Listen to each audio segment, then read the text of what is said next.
Beristirahatlah. Besok juga kan hari kerja.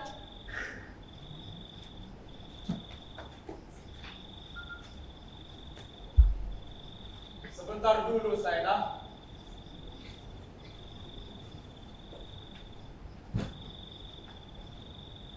Seluruh tubuhku memang sudah lelah. Tapi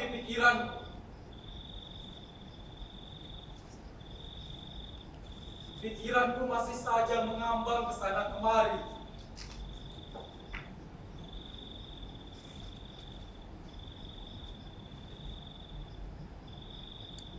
Biasa kan? Kau temui aku begini malam-malam?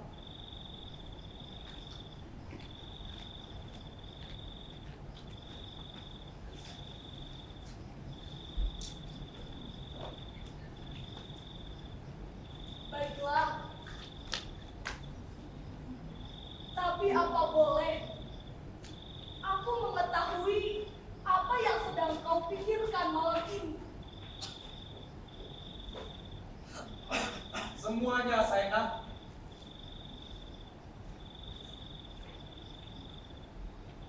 Semua yang kupikirkan selama ini.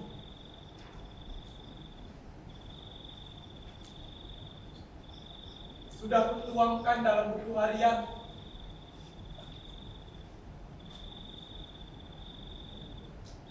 Perjalanan hidup seorang guru muda yang ditempatkan di desa terpencil seperti Gelaulan ini.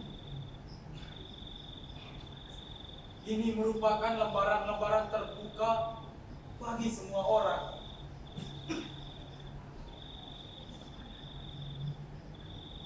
Kenapa baru kini kau beritahukan hal itu kepadaku? Kau seakan-akan menyimpan suatu rahasia. Atau memang rahasia?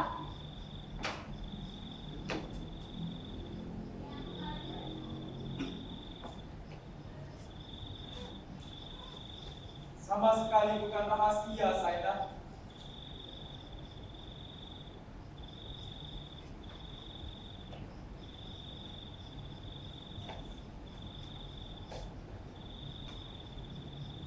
Hanya saja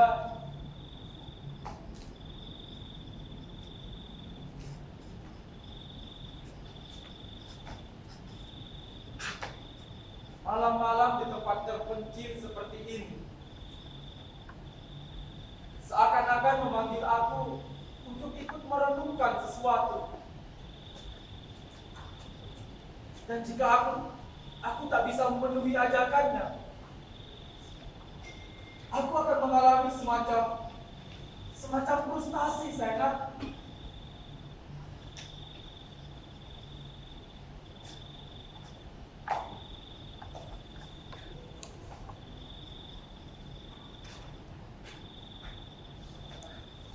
Iya, Saina. Pernah pada suatu malam yang mencekam, ketika aku sudah tidur dengan nyenyak, aku tiba pada suatu persimpangan jalan, dan di mana aku tidak boleh memilih. Aku hanya bisa pasrah.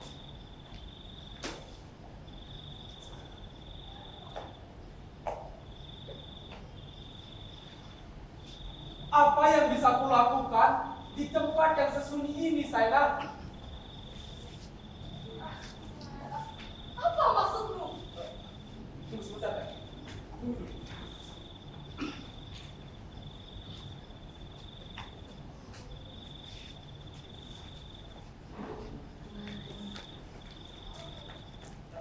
Saina.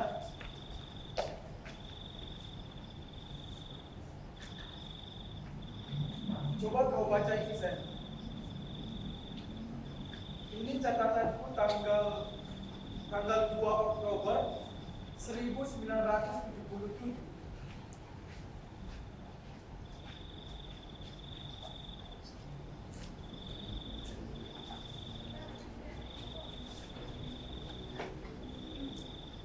Sudah setahun aku bertugas di Gelaulan. Suatu tempat yang terpajak tegak seperti batu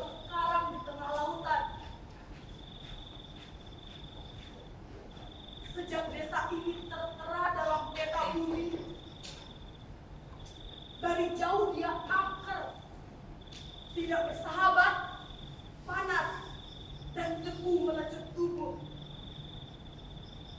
Ia kering kerontang dan gersang. Apakah aku akan menjadi bagian dari alam yang tidak bersahabat ini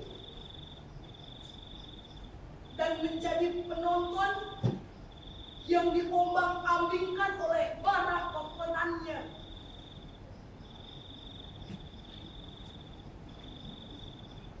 Setahun telah lewat, dan selama itu pula manusia ditelan oleh alam.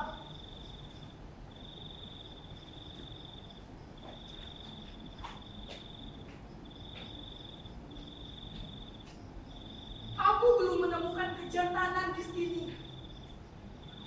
Dan sepertinya orang-orang sangat sulit untuk berbicara tentang hubungan dirinya dengan alam. Sampai di mana kebisuan ini bisa diderita? Dan apakah akan diteruskan oleh generasi-generasi yang setiap pagi kuhadapi? Apakah di sini tidak dapat dikatakan adanya kekejaman?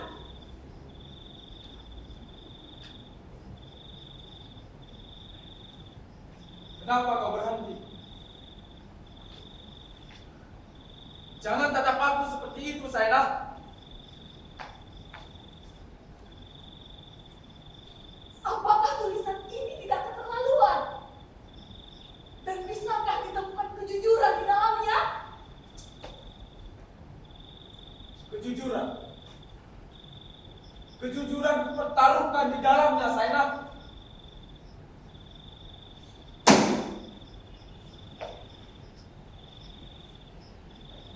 Aku bisa mengatakan, kita kadang-kadang dihinggapi oleh sikap-sikap munafik dalam suatu pergaulan hidup. Ada ikatan-ikatan yang mengharuskan kita berkata iya terhadap apapun. Sekalipun dalam hati kecil kita berkata tidak. Tapi kejujuranku mendorong aku berkata tidak. Karena aku melatih diri menjadi orang yang setia pada nuraninya.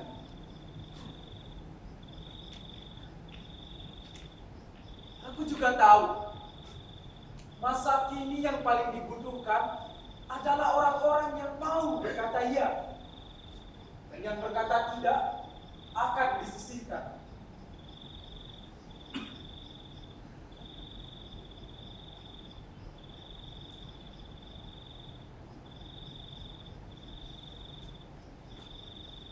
Memang sulit, Saina. Tapi inilah hidup yang sebenarnya terjadi. Kecuali kalau kita mau melihat hidup ini indah di luar dan bobrok di dalam. Itulah masalahnya.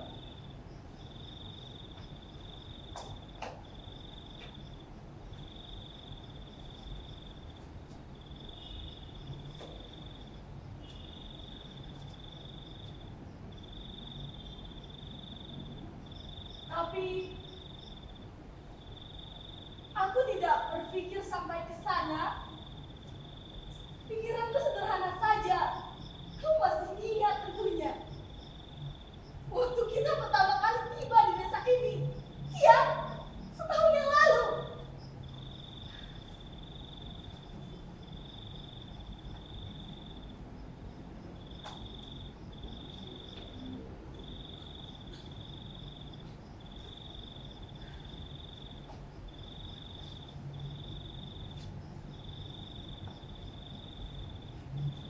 Tekadmu untuk berdiri di depan kelas, untuk mengajar generasi muda ini agar jadi pandai. Idealismemu menyala-nyala. Dan waktu itu, kita disambut oleh kepala desa dengan pidato selamat datangnya. Terus bentar.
kami ucapkan selamat datang kepada saudara Jamil dan istri.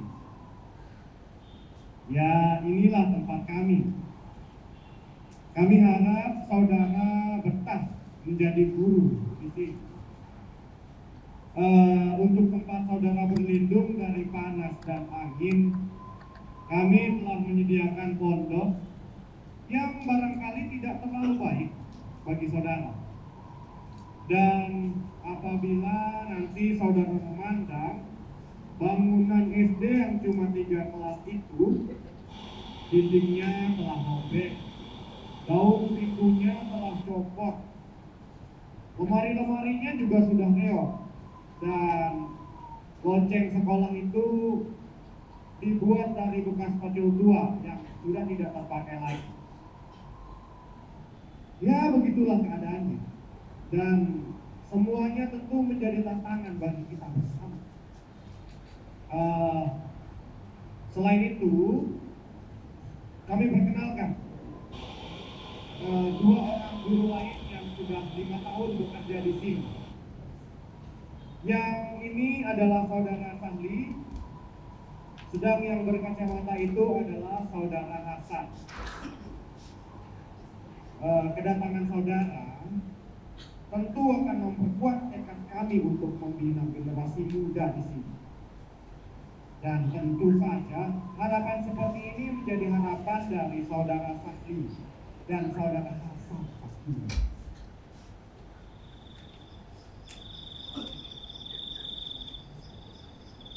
Semua bicara baik-baik saja waktu itu, dan semuanya berjalan wajar.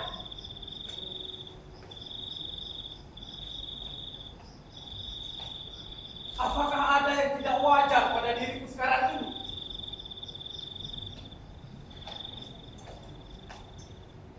Sekarang aku yang bertanya. Jujurkah kau pada nuranimu sendiri? Penilaian terakhir hanya ada pada hatimu. Dan mampukah kau membuat semacam pengadilan yang tidak memihak terhadap nuranimu sendiri? Karena bukan mustahil. Keras kepalalah yang berdiri di belakang itu semua.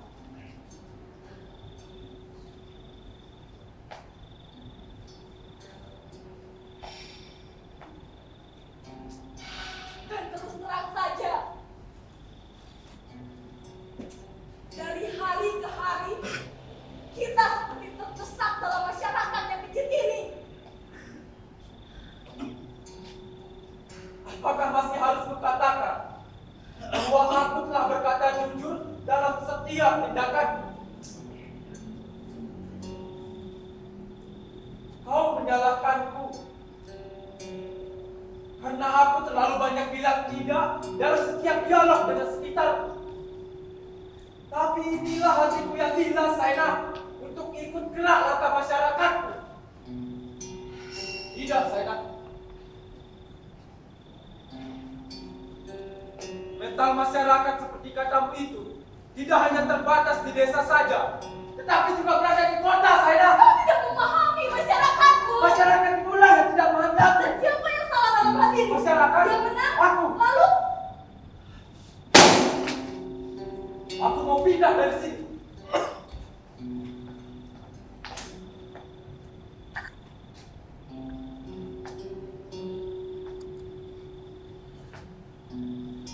aku kira itu bukanlah suatu penyelesaian. Sementara itulah penyelesaian. Iya.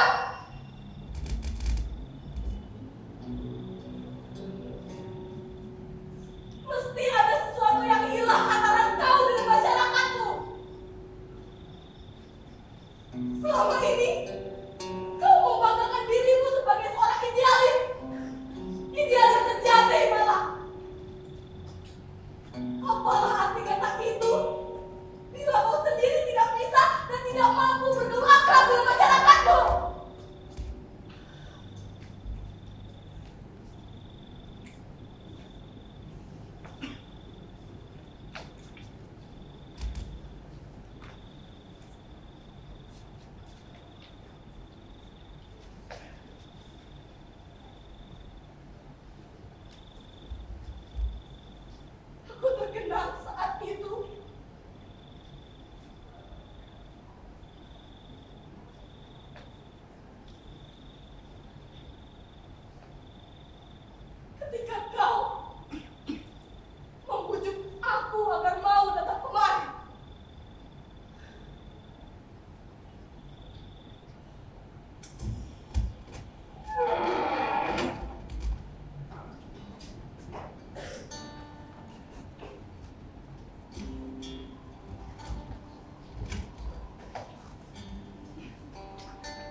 Saina,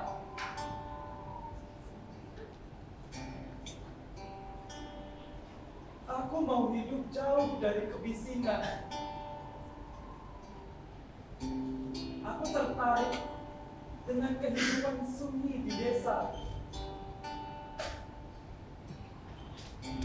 Dengan penduduknya yang masih polos dan sederhana.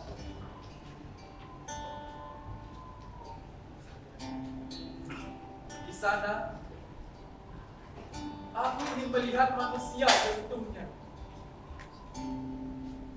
Manusia yang belum dipoles sikap-sikap munafik dan juga belasan belaka.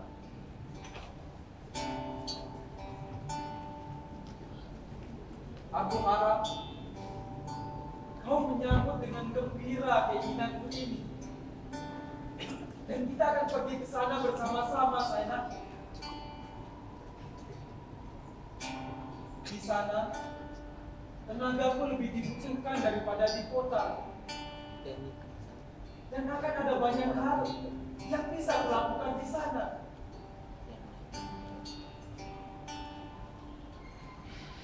Sudah kau pikirkan baik-baik.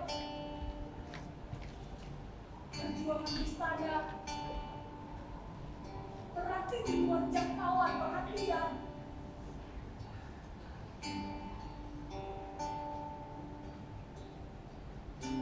Aku bukanlah orang yang membutuhkan perhatian atau publikasi. Kedatanganku ke sana bukan dengan harapan menjadi guru teladan. Coba kau bayangkan, Saina. Siapa pejabat yang mau memikirkan kesulitan seorang guru yang bertugas di desa Sembalun umpamanya?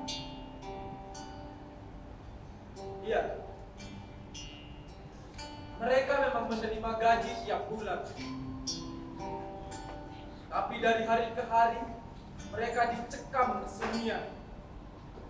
Dan senyum terbayang dari bibirnya ketika menghadapi anak bangsanya. Dan dengan alat-alat yang serba kurang, mungkin saja kehabisan kapur. Namun hatinya tetap di sana. Aku bukanlah orang yang membutuhkan perhatian. Tapi ukuran-ukuran dan nilai-nilai seorang guru di desa perlu direnungkan kembali. Ini bukan ilusi atau igauan di malam sepi, Saina.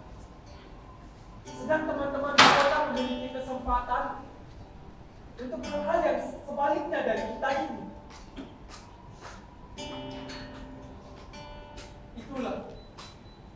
Itulah yang mendorong hatiku untuk melamar bertugas di desa ini.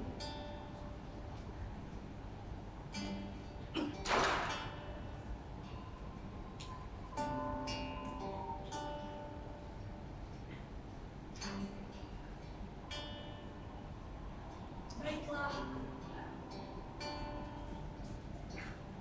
Ketika aku melangkahkan kakiku memasuki gerbang perkawinan kita, aku sudah tahu macam suami yang pilih itu. Aku bersedia mendampingimu. Dan aku juga tahu apa tugas utamaku selain sebagai seorang ibu rumah tangga, yaitu menghayati tugas suami dan menjadi pendorong utama karirnya.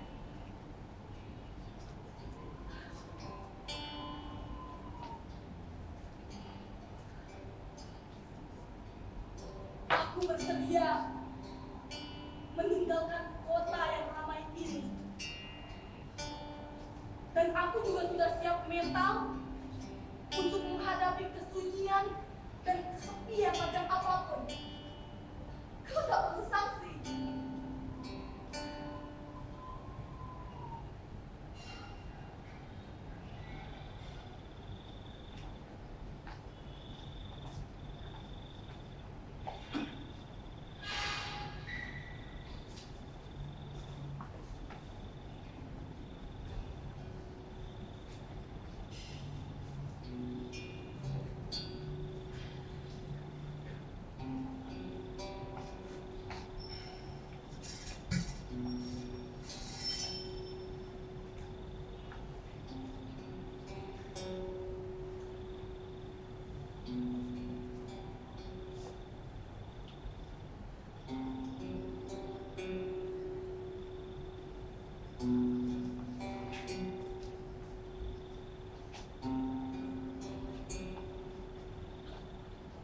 Kini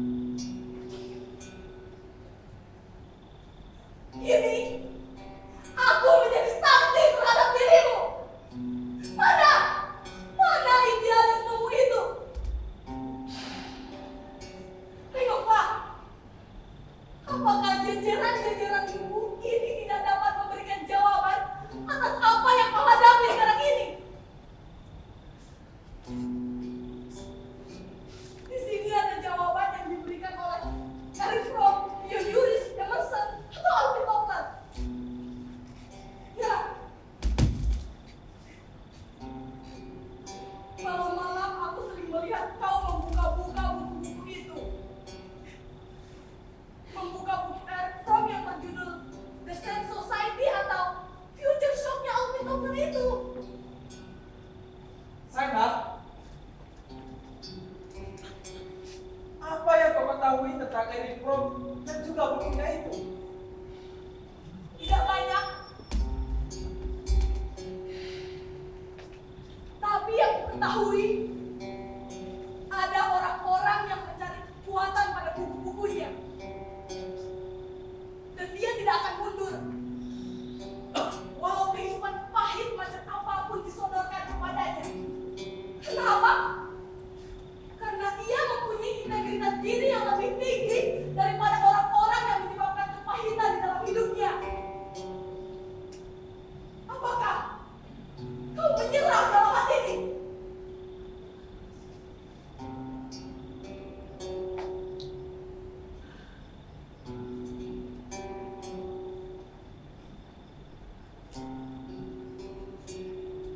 Ketika kau melangkahkan kakimu memasuki desa ini, terlalu banyak yang akan kau sumbangkan kepadanya.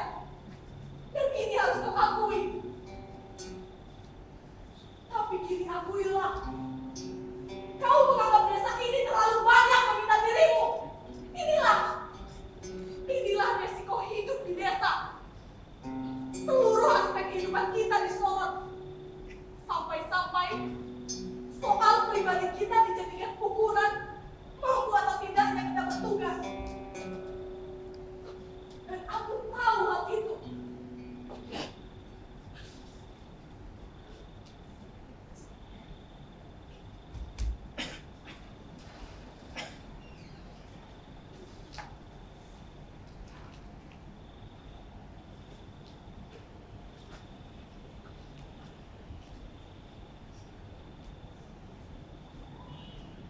Aku tidak menyalahkan kau,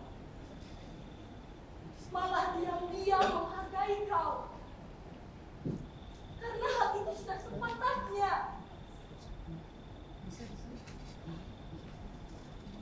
Aku hanya tidak mau kau terjebak dalam suatu masyarakat atau dalam suatu sistem yang jelek, namun telah membudaya dalam masyarakat itu.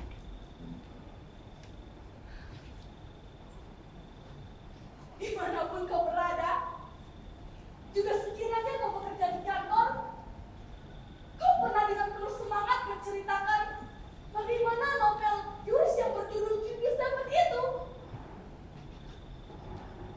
Di sana Yuris menulis, seorang manusia harus sadar kemanusiaannya dan berdiri tegak antara batas kegilaan lingkungannya dan kekuatan moral yang seharusnya menjadi pendukungnya.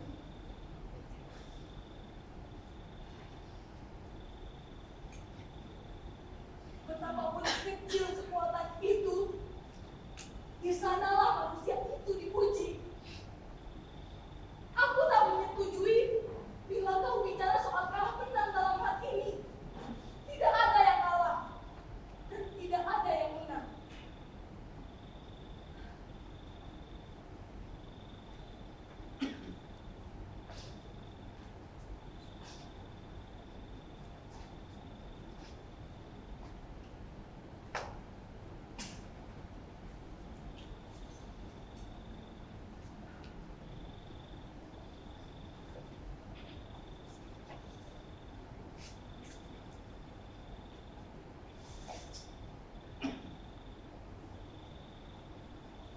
Aku mungkin kini mulai menyadari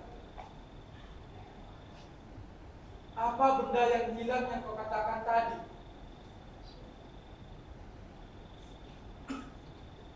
Generasi sekarang mengalami kesulitan dalam masalah hubungan antar sesama manusia. Mereka mengalami apa yang disebut dengan kegaguan intelektual. Kita makin cemas. Kita seakan-akan mengalami kemiskinan artikulasi. Sementara di sekolah, di banyak sekolah malah, mengarang pun tidak lagi menjadi pembelajaran utama. Sementara makin banyak gagasan yang harus diberitahukan ke segala sudut. Pertukaran pikiran semakin dibutuhkan. Iya, seperti pertukaran pikiran pada malam ini. Kita harus yakin akan manfaat pertukaran. Tapi ada gejala di mana masyarakat yang kuat dan berkuasa enggan untuk bertukar pikiran. Untuk apa kata mereka? Kan aku berkuasa. Padahal nasib suatu masyarakat tergantung akan hal itu. Dan kita tidak boleh melupakan kenyataan bahwa masyarakat itu tidak hanya berada dalam konflik dengan sifat manusia yang tidak sosial, tetapi seringkali juga berada dalam konflik dengan sifat manusia yang paling dibutuhkan, yang justru ditekan oleh masyarakat itu sendiri. Itu kan Eric Fromm yang bilang. Iya, aku memang mengutip dia.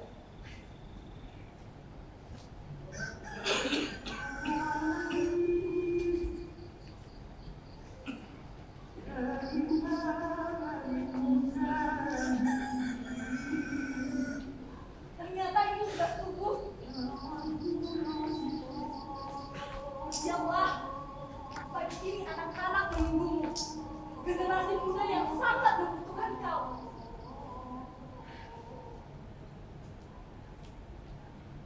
Baiklah. Aku akan tetap berada di desa ini.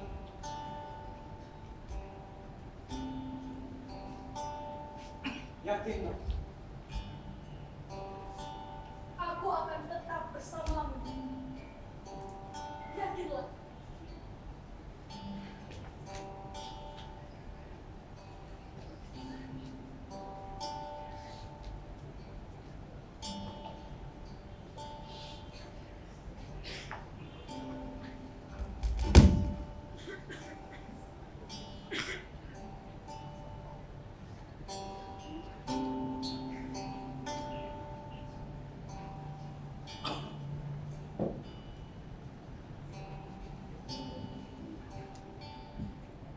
Ya, demikianlah penampilan yang luar biasa dari Sanggar Anak Bumi dengan lakon Badai Sepanjang Malam karya Max Arifin yang disutradarai oleh Degalih Mulyadi.